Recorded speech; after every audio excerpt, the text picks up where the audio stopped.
made my brother think he has alopecia for the last 15 years. This is probably the pettiest thing I've ever done, and I regret it to this day. When I was 15 years old, I got my first job and started to have some money of my own. I started to use my money to spoil myself and purchase nicer things like clothes, shoes, makeup, and salon brand shampoo. My brother used to sneak into my bathroom and constantly steal my shampoo. He would use them, and most of the time he would leave them open in the bathtub. This would result in the rest of the shampoo going down the drain and leave me with empty containers. Oh, that's the worst. This drove me completely insane, and I hated him for taking my things. I tried to speak with my parents about this, but they told me I should just learn to share. One day I went out and purchased hair removal cream. I mixed it into my shampoo bottle and left it in my bathroom. I gave him a verbal warning not to use my newly purchased bottle, but he stole it again anyway. Over the next few days, his hair slowly started to fall out and small bald patches started to appear. Seeing what I had done, I immediately emptied the remaining shampoo. I felt terrible, and I truly didn't think it would have as dramatic effect as it did. My mother took him to the doctor to get checked out, and they diagnosed him with alopecia. He then had to start using a special and terrible smelling shampoo to combat this. His hair did grow back, but I recently found out that he is using the shampoo in order to prevent another alopecia flare-up. It has been 15 years now, and I never told my brother that I caused him to lose his hair. I am accidentally my son's ghostwriter. My 6th grade son has a school assignment last semester to write a poem. He was struggling as he's not the least bit interested in poetry. Since I was a child, I had always wanted to be a writer. I spent 5 minutes wrote a quick poem for him to turn in. Unbeknownst to me, his teacher submitted it to a poetry contest, which he won, and he's now going to be published in the middle school's anthology. Well, mission accomplished. You're now a published writer. When I was a server, I threw a customer's phone into a trash compactor. Where did she work that had trash compactors? Is it sexist assuming it's a she? Moving on. I had just started serving tables at a restaurant and I was working my first super busy brunch shift. I had 6+ tables and I'm not gonna lie, I had a tough time running all the mimosas that my tables were ordering. I could tell that one table of all women were getting abnormally angry about their drinks, taking a while. Brunch skunks.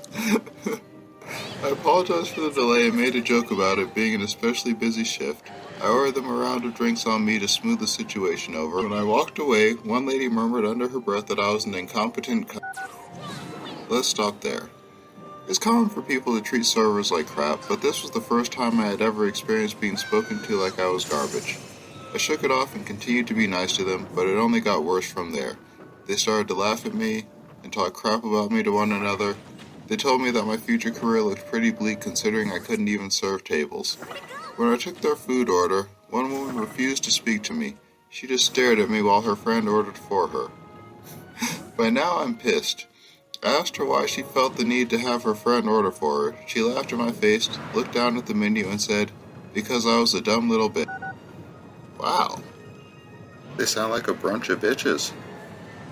Due to the fact I was at work, there wasn't much I could do. If I did, my boss would have fired me. They ended up stiffing me on their $200 check. Once they left, I realized the woman that gave me so much crap had left her phone. I took it and went out the back door to smoke a cigarette and try to calm down. Who did this woman think she was? So I promptly turned off her phone and threw it in the trash compactor and turned it on.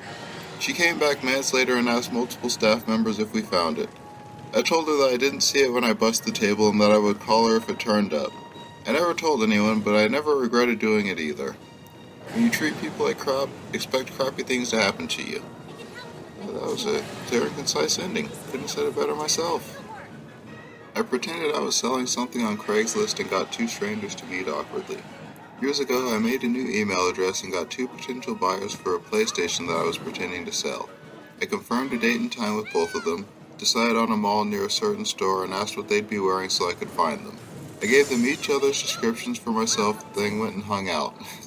Nicely done. One walked up to the other. You could tell there was an immediate confusion. They started arguing over who had what. You could see them get pissed once they realized what happened and wasted their time. They both stormed off on their phones. Sure enough, I got angry emails from both of them. I feel kinda bad about it, but it was a funny interaction to witness. The days of Craigslist. I lied about my height for most of high school. So once I stopped growing, I was at a happy 6 foot even, but that wasn't enough for me. I needed more. I would tell everyone I was 5'10". That's not the direction I thought the story was going. I noticed there was a large population of guys who claimed to be 6 foot but were just under the mark. So to really drive the point home, I'd argue that I'm under 6 foot, and since they're shorter than me, they can't be 6 feet tall. Watching the panic in their eyes as they tried to defend their height was the highlight of my high school experience. That is somehow really sad and really hilarious at the same time. I stole $40 from my mom to buy a can of Pringles. Back in grade school when I was 10, I stole $40 from my mom's purse to use whenever I wanted to buy something. Once I got to school that day, though, I saw some of the other kids had a can of dill pickle Pringles. Dill pickle Pringles, is that a flavor? That does not sound worth $40, but which are still my absolute favorite to this day, so my stupid 10-year-old self gave him all $40 for that single can and enjoyed every single one of those delicious things. When I came to school the next day, though, the kid I bought the Pringles from gave me back the $40 while crying because apparently his mom screamed at him to give it back, and now he couldn't buy candy with it because his mom wouldn't let him keep it. I held on to that money for a couple of days until my mom started looking around and asking if I'd seen the money laying around since it wasn't in her purse. Once I realized I was going to take quite the beating if she found out, I hid it under the couch and then found it 30 minutes later. I never got caught, but still look back on it and laugh because I essentially got some Pringles for free from the whole ordeal. Yeah, that did somehow kind of work out for that guy. Talk about a luck stat. I put itching powder in my roommate's Fl3shlight. Roommate was addicted to his Fl3shlight and would put it in the dishwasher. Oh, I see why this happened now. I tried to talk to him about it many times. Nothing worked. Took matters into my own hands and gave him an infection. And took matters into his own hands. He had to get circumcised and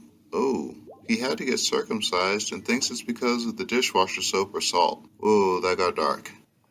I secretly changed our bed. Me and my wife bought a new bed, a really expensive one. The kind that has separate firmness on each side. We spent hours and hours in the store where my wife took her time testing and deciding what kind of lower mattress she wanted on her side. Beforehand, she had done extensive web research on what kind of bed would give her the most happiness in life, and so on. Eventually, she settled on one with firmness between soft and medium. Me, I couldn't be bothered with that. I've always liked my bed soft, but the store lady said with my body composition, I should have a hard mattress.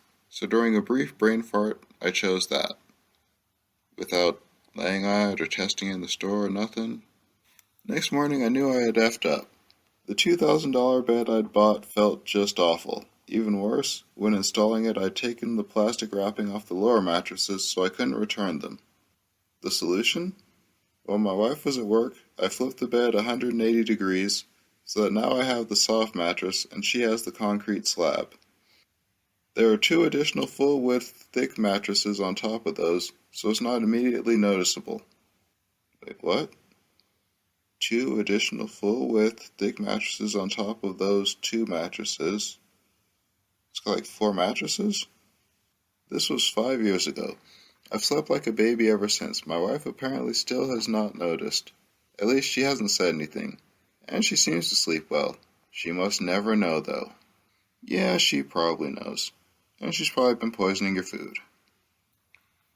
I lied about completing a project in the 8th grade and passed anyway. I completely and 100% despised homework as a kid, and about half of my teenage years. No, who didn't? When I was in 8th grade, we were assigned a project towards the end of the year that counted towards a pretty big percentage of our overall grade. From what I can remember, it had something to do with shapes and equations. It was basically like a large project of everything we learned the whole year. I didn't want to do it. I worked on it a very small amount here and there, but never completed it. The math teacher collected them over a period of a few days and then was going to spend a few more days grading them. I played along to all my classmates that I turned mine in and even explained what it maybe looked like. The day came, and she was finishing up grading all of them. As she finished each one of them, she gave them back, so some students had already taken theirs home. So she's sitting at her desk and asked, "Have I graded yours yet?" And I quickly replied, "Yes, ma'am, you gave it back to me a couple of days ago." Some wonderful, powerful, magical force was working hard that day because all she said was, "Oh, I forgot to write down your grade. Do you remember what it was?" I didn't want to aim too high because I knew what work I was capable of. Ooh, quite the self-awareness for an 8th grader. So I simply said, "You wrote 89," and she just wrote it down in her grade book. She didn't question to see it or anything. I couldn't believe that it worked. That was the only time it had ever worked. Wait, he tried this before? But it worked nonetheless. I passed math because of that lie. I did learn to just suck it up and do all the work from then on. I yelled at my grandpa who was suffering from dementia, and now it's the last memory he had of me. When I was a teen, my Lolo stayed with us. At that time, he suffered from early signs of dementia. I'm actually very fond of him. We were actually very close because he took care of us since early childhood, and he was present when I was growing up. I was not the perfect child, nor am I a good person when I was a teen.